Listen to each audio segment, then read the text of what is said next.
Please join us as we share a list of 8 things that should make full-time RV living safer and much more enjoyable. Hi everyone, Ron from HEISTMAN'S Hit the Road. In this video, we're camping at Lake Magic RV Resort in Clermont, Florida, sharing how we handle chilly mornings and make the best of challenging situations. We transformed a rutted, trash-filled campsite into a comfortable spot for our 3-week stay. The video concludes with 8 things we've done, added, or modified to make full-time RV life more convenient, safe, and enjoyable. Stick around because the adventure begins right after this brief introduction.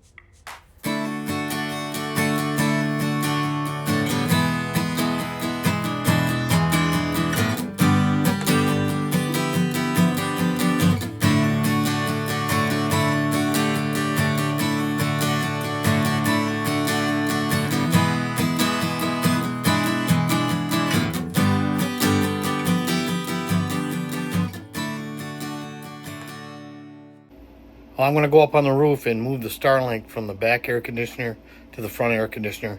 I think we'll get better reception there because of that tree. And I have to upload a YouTube video. Okay. Pretty windy out though. Yeah. If you hear a big thud, send help. It went down to 33 degrees last night. And currently it's like 38. And it is cold in here. And we are running the electric fireplace, but it just can't quite warm the place up. So we're going to do something we don't normally like to do. We're going to turn on the furnace.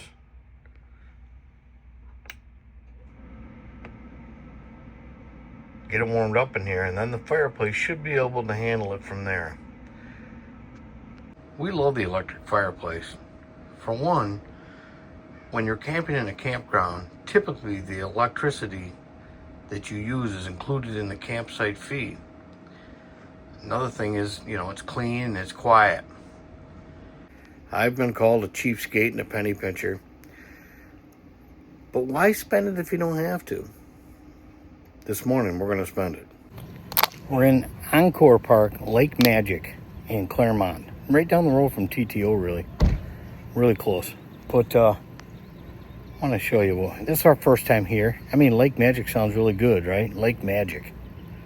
Let me show you the site they gave us. Whoever was here last left these huge ruts in our site. You can see where I was pushing them in right here. But, just trying to get, because I'm working around here, trying to get set up, and I almost fell once. I kind of tweaked my back when I got out of shape there. I started to blow off this brick, this block landing. So this was all covered with dirt. It's not too bad over here other than the ant hills coming up. So I'm gonna spray those and then blow this off with a blower, but there is there's a tie wrap, there's a bottle cap, there's debris there. I don't know what the heck it is. I don't know, there is stuff. In this site, they don't pick up, I just don't think they do any maintenance. I'm gonna have a talk with somebody. Jackie called 3 times to see if we can get our site moved, and they won't return a call. They haven't returned a call. We're disappointed. I mean, we're 3 weeks here. Bottle cap. Really? They make everybody get out of their sites probably at 11, or they charge them $30 for getting out late. So we had to lay over because we got out of our last park at 11. It was only like a half an hour drive here. So we laid over in a Cracker Barrel parking lot. And you wouldn't mind doing that, I guess, if they did some maintenance on the site, because that's what it's supposed to be for. You get out at 11 so we can maintain the sites. Yeah, right. Doing a good job. Now, so far the water pressure seems okay, and electrical seems okay. We've just gotten leveled and just got the slides out. But before I did any more, I wanted to you know, take you all around and see what we're dealing with here. So, you know, we're members. We're Encore members. We're 1,000 Trail members. And it just seems like they just give us the crappiest sites all the time.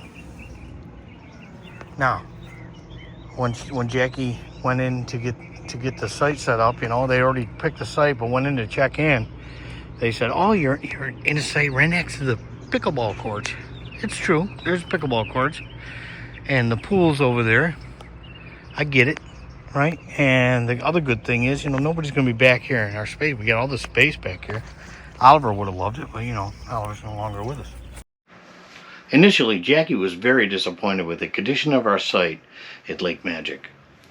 With the ruts and the trash and the practically unusable picnic table, I was determined to do whatever I could to transform the site into a place where we could enjoy a 3-week stay and make the best of it. Much like Charlie Brown's Christmas tree, we rolled up our sleeves and got busy. We cleaned up the site. We even spread some bird seed to attract birds and other critters. We ended up enjoying the site and our stay at Lake Magic. We'll definitely return. Hi, so we're safely at Lake Magic in Claremont, Florida. We're in site 608. We have full hookups, cable television, clear view of the sky for Starlink.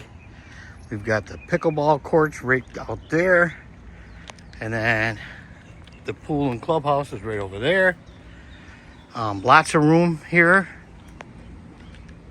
We got all this common space behind us. Once in a while you see, you know, kids playing back here or, you know, people walking their dogs. Other than that, we're happy and we're here and we'll be here for 21 days, 21 nights actually.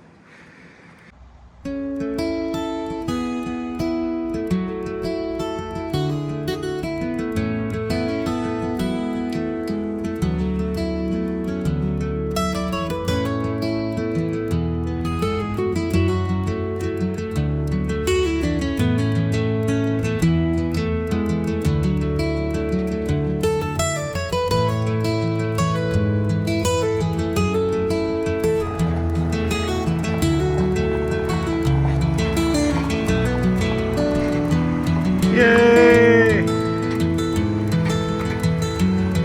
RV +3's here. So we're getting ready to leave Lake Magic in Claremont, Florida. And just want to go over a few things before we bug out. As usual, I policed the site. I picked up everything. I found 3 stakes, 4 or 5 stakes, including these 2 thin ones. All kinds of things. There's all kinds of things to get tires. I mean, this is by far the most I've ever found at a campsite, including numerous cigarette butts and just horrible. Just everything you can imagine ground into the grass, into the dirt. But the site's a lot better now. So the next person here should enjoy their stay that much more. Make campsites clean again. MCCA. Mecca. If we all do our part, we'll all have a more enjoyable stay. The site was pretty sandy, pretty dirty. We had our carpet down here and I just pulled it up. It's a mess because of the sand and the dirt. I'm waiting for the grass, the dew to dry off the grass so I can spread it out and kind of clean it up a little bit before I, you know, roll it up and stow it. I'll probably stow it in the back of the truck, and hopefully when we get to our next destination, which is just up the road, 1,000 Trails Orlando, I'll be able to get it cleaner there. But yeah, this was pretty nasty. We had a huge rut over here that I've packed in and filled in with my feet and all kinds of things. But the stay was a good stay after we got the place set up and cleaned up a little. So, all right, bugging out today.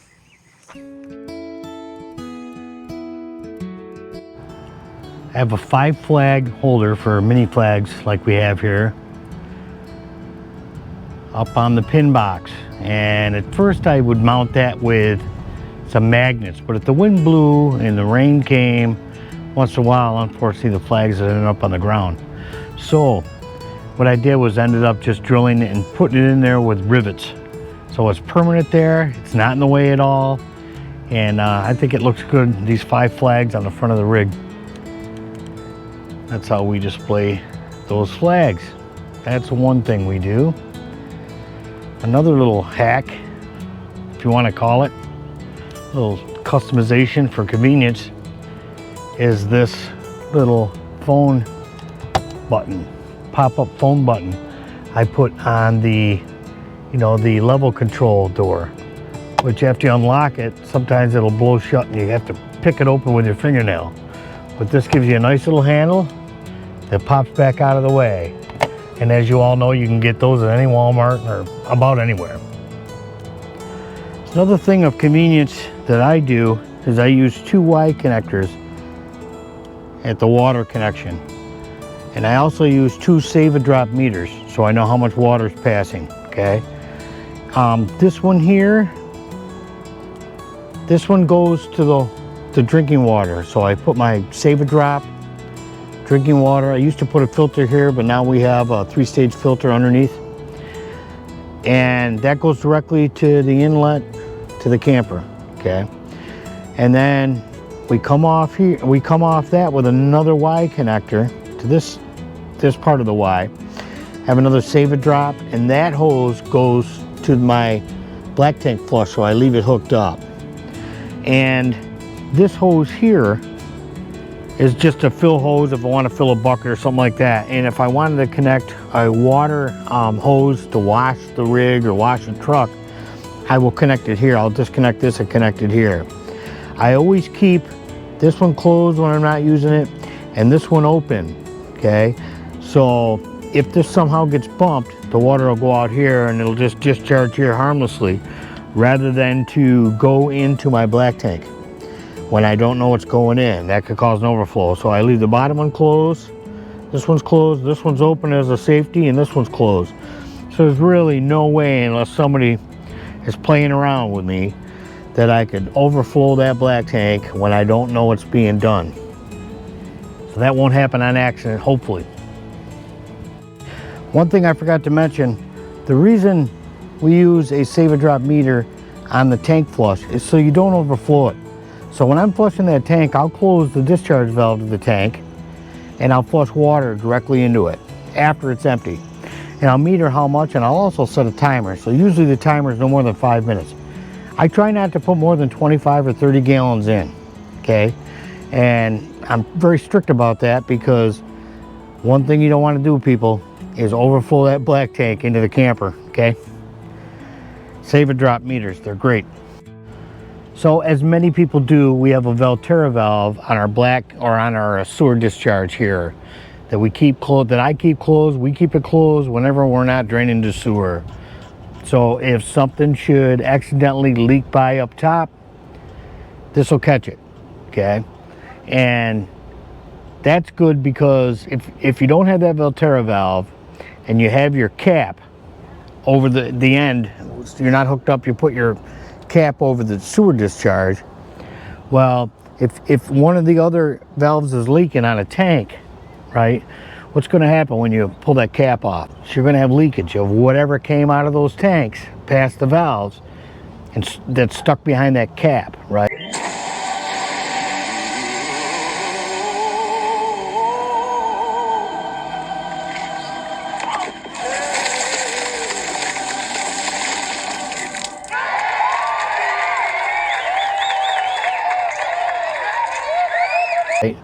But now with that Valterra valve closed, you can pull the cap off and be sure if anything did leak and leak by that Valterra valve, it's only going to be a small amount stuck behind the cap. And it comes in handy. Everybody should do it. I mean, that's my opinion. It's going to save you some headaches down the road, I'm sure. Another thing I'm doing is we went away from the hard 90, hard 45 into the sewer and went with this Rhino.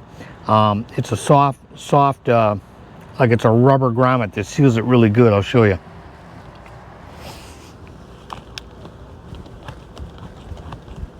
I mean, and it fits about any size. And it gives you the flexibility to aim it in any direction.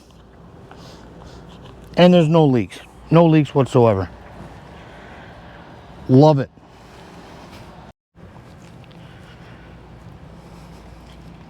we really enjoy our Alvantor pop-up screen tent. It's very flexible. It folds up, very compact. One person can take it up and put it down. It's a little handier with two people in the wind. And the other thing we like about it the most is very easy access. And we're in. We've got lighting. We put up Christmas lights in here. There's hooks all the way around for them. We have power in here with the cord, so if I want to work in here and I want to use my tablet or laptop, I can plug it in. And the wind's picking up. We're supposed to get some weather, so rather than have the rain collapse or the wind collapse it, watch how easy this is.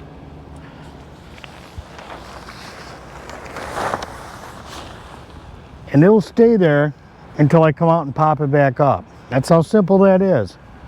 That's how flexible this is. All these panels come together, and then you twist them and fold them in like a figure eight and fold them together, and it stores in a package, a flat package about that big around. I keep in the bottom of my storage bay.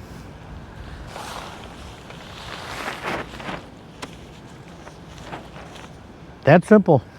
We love it. Alvantor. We have seen other people have hard-sided, in other words, they're plastic-sided. I don't think they make plastic panels that are removable, but I've seen the screen model and I've seen the plastic model for full enclosure. It took me a while, but we eventually bought a set of snap pads. They're 9-inch round snap pads. I still carry the wood that before we hit the road, I had a couple of 2x8s pressure treated. I cut up. I still carry that for real unlevel sites. I don't have any leveling blocks. Those plastic ones, they break a lot. I know they make some expensive ones that don't break. I know they make those rocker blocks for leveling one side or whatever you call those things, but I use wood for that. But we used to put wood underneath, and we still do if the ground's really soft. If we don't have a concrete pad or an asphalt pad and we're on soft ground, we may still put wood under the snap pads, but 4 snap pads all the way around, love them. Everybody that has a fifth wheel should know what this is. And what it is, it's a switch that when it gets pulled out, it activates the brakes on the trailer. So what you do is you hook this to your hitch or you hook it to your truck, so if it comes off the hitch, you want those brakes locking up and stopping this trailer before it goes a half a mile and, you know, wipes a bunch of things and people out. The first time we brought the camper home, it had a shorter, I think the cable was about that long on it when we first got it. And we brought it home, I activated the slider, I'm backing into our driveway, and all of a sudden, it wouldn't move. Camper wouldn't move. I'm like, what in the heck is going on? Well, when I did a 90 with the truck and the camper to back it into my driveway at the village we lived in, it popped this off and the brakes locked up, okay? Well, the reason being was I had it, I'll show you in the back of the truck, but I didn't have it hooked to the hitch because I believe if the hitch comes out, the trailer will take the hitch too, and if you're hooked to the hitch, the brakes will never activate. So I had it hooked to a loop in the side of the truck right by where the power cord plugs in, okay? And when I cranked it around and pulled that pin out, and I was like, what is going on? Well, the brakes were locked up, okay? So what I did was I got a piece of this stuff, I got some crimping, some crimps, and I made this up, and it's twice as long, and there's no way this is gonna pull out no matter how hard you crank on this. But if you come off the hitch, or the hitch comes out, it is gonna activate the brake, because this is connected to the truck. So here's where we plug the camper in when we're towing it. But here's where I hook that hook, down into this ring. Like I say, if the hitch comes out with the camper and you're hooked to the hitch, your brakes aren't gonna activate. But if everything comes out, if the hitch and the camper or just the camper come out, you're gonna activate the brake because the truck's gonna keep going. It's gonna pull that cable with it. Mourning doves has settled right into this sandy area right next to our Alvantor pop-up. They seem very comfortable there. Definitely not threatened. Very relaxed. I'll have to put out some more bird seed. That's probably what they're waiting for. If you've enjoyed watching this video, please like and subscribe. And also, click on the bell icon. That way you'll be notified when new material hits our channel. From Rohn and Jacki at HEISTMAN'S Hit the Road, have a great day, and thanks for watching.